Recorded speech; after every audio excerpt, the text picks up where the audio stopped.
Nous avons souhaité être ici au Salon de l'Agriculture pour essayer de faire passer un message positif parce que de par le végétal, nous pouvons mettre des mots MOTS sur des mots MAUX concernant l'éthique animale, la souffrance animale, tout ce qui est l'élevage, le transport, l'abattage des animaux. Donc en fait, on essaie de réunir les gens autour de la nourriture et de ce fait, on place nos arguments philosophiques, nutritionnels et psychologiques pour essayer de faire réfléchir les gens sur leur consommation de viande. J'ai fait des dégustations justement parce que j'en entendais parler mais je n'avais jamais goûté. Donc là j'ai profité justement pour voir un petit peu et c'est le principe qui m'intéresse. Ce que je n'ai pas apprécié là justement ces derniers temps, c'est qu'on abat tous ces canards là alors qu'on ne sait même pas s'ils sont vraiment malades ou pas.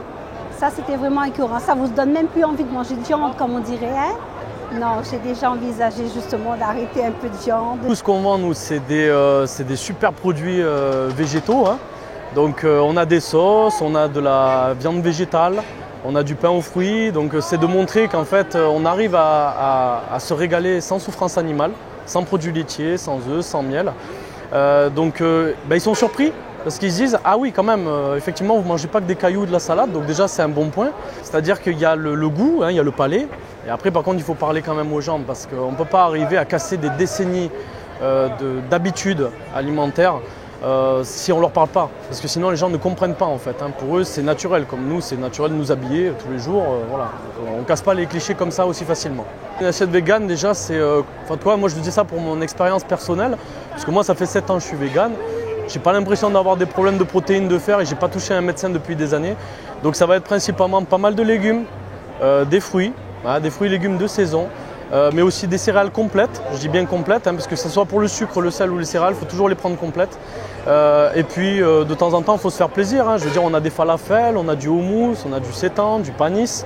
Donc il y a une multitude de choses à faire, même des burgers végétaux hein, avec haricots rouges, lentilles, quinoa. Les possibilités sont très variées, donc il faut juste réapprendre un petit peu à cuisiner. Et en fait, quand on cuisine, on réapprend aussi à manger et à se faire plaisir. Il y a une certaine type d'agriculture que je cautionne pas. Je suis venu ici parce que voilà, elle voulait venir là, donc je suis venu ici. Mais l'agriculture telle qu'on la connaît, telle qu'elle est exposée, je la cautionne pas. Voir des animaux traités de la sorte.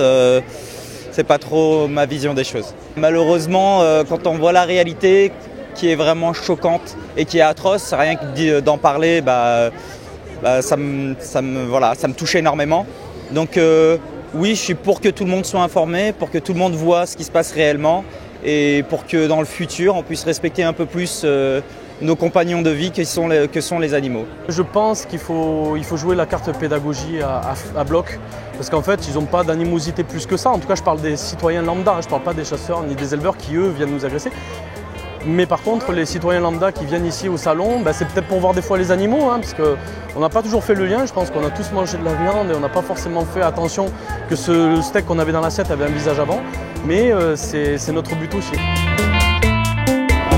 Comme ça c'est la vie. Ça.